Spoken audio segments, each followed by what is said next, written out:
जय श्री कृष्ण। आपका मेरी चैनल में स्वागत है। आज हम बात करेंगे जन्माष्टमी के दिन भगवान श्री कृष्ण की जीवन लीला को देखकर लोग उन्हें साक्षात भगवान का ही स्वरूप मानने लगे। भगवान श्री कृष्ण ने ऐसा क्या चमत्कार दिखाए कि लोग भगवान का अवतार समझने लगे। जन्माष्टमी क्यों मनाते हैं, इसके बारे में आपको संपूर्ण माहिती प्रदान करूंगा। श्री कृष्ण को भगवान विष्णु का ही अवतार माना जाता है। भगवान श्री कृष्ण ने समय समय पर अद्भुत लीला दिखाकर लोगों को विश्वास दिलाया कि वह 16 कलाओं से संपन्न मनुष्य नहीं, वह परमात्मा एवं भगवान विष्णु का अवतार है। भगवान श्री कृष्ण ने मामा कंस के कारावास में जन्म लिया और इनका होते ही कारावास के दरवाजे खुल गए और पहरेदार गहरी नींद में सो गए। साथ ही आकाशवाणी भी हुई कि इस बच्चे को नंदगांव में नंदराय जी के घर पहुंचा दो, वहां वह सुरक्षित रहेगा और नंदराय जी की नवजात कन्या को लेकर आ जाओ। यह श्री कृष्ण का भगवान होने का पहला संकेत था। मामा कंस को जब भगवान विष्णु के अवतार श्री कृष्ण जन्म की सूचना मिली तो पूतना नाम की राक्षसी को श्री कृष्ण को मारने के लिए भेजा। पूतना ने श्री कृष्ण को चुरा भी लिया और अपने वक्ष पर जहर लगाकर उन्हें अपना दूध पिलाने लगी। श्री कृष्ण ने पूतना के वक्ष स्थल से उसके प्राण ही खींच लिए और विशालकाय राक्षसी खुद मृत्यु को प्राप्त हो गई। जिन्होंने श्री कृष्ण की इस लीला को देखा वह आश्चर्यचकित थे, क्योंकि पूतना ने नंदगांव के सभी नवजात बच्चों को मार डाला था, लेकिन नवजात श्री कृष्ण ने पूतना को ही यमपुरी पहुंचा दिया। उसी समय से लोग भगवान श्री कृष्ण को चमत्कारी अवतार मानने लगे। मामा कंस ने कालिया नाग को यमुना में भेज दिया। इसके जहर से यमुना का जल काला पड़ गया। इस जल को पीने से पशु पक्षी और लोग मरने लगे।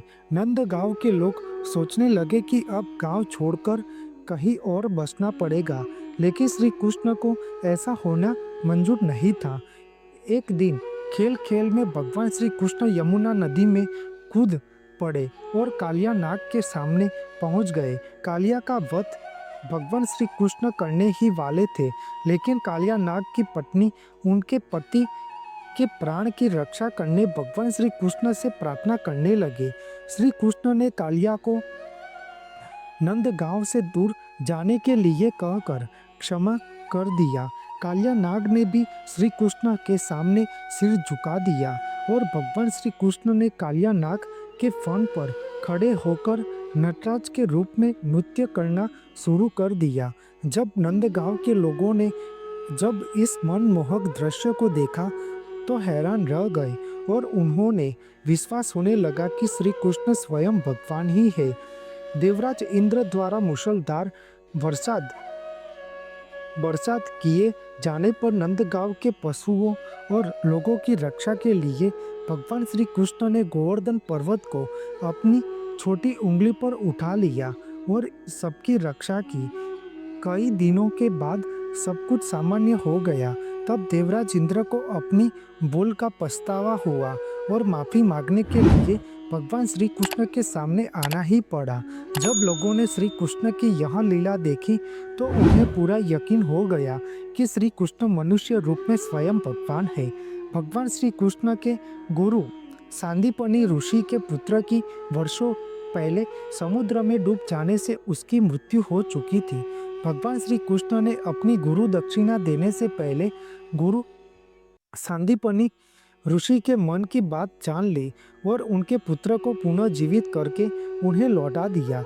जब गुरु ने अपने पुत्र को जीवित देखा तो उन्हें यकीन हो गया कि श्री कृष्ण मनुष्य देह धारण किए हुए वास्तव में स्वयं भगवान है, क्योंकि मरे हुए व्यक्ति को जीवित करना किसी मनुष्य के बस की बात नहीं है।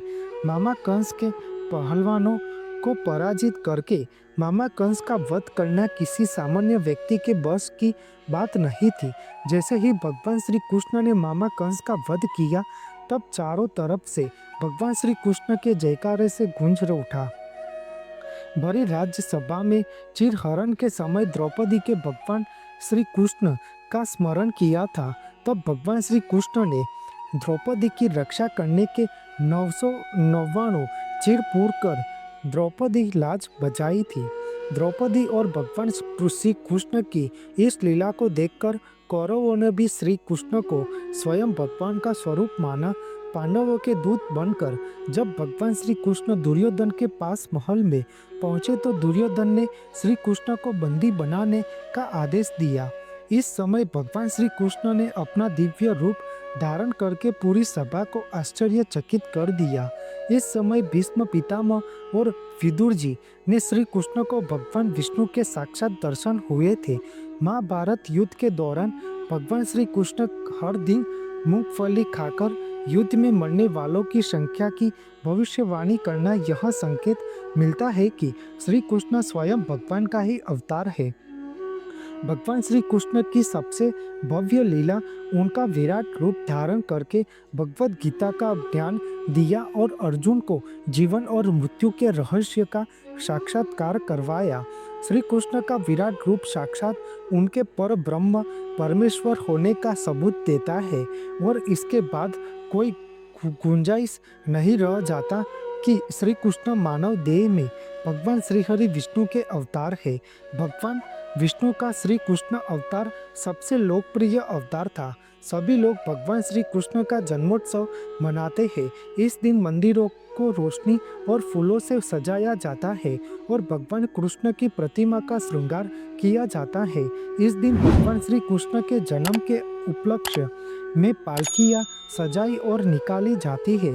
इस शुभ अवसर पर सभी कृष्ण मंदिरों और गली मोहल्लों में कई तरह के खास कार्यक्रम, उसमें मटकी उत्सव, भजन कीर्तन, कृष्ण लीला, नाच गाने आयोजित किए जाते हैं। भगवान श्री कृष्ण की जय। आपको मेरी यह माहिती अच्छी लगी हो तो मेरी चैनल को लाइक, शेयर, कमेंट, सब्सक्राइब करें और बेल आइकन को दबाना ना भूलें। जय स्वामीनारायण।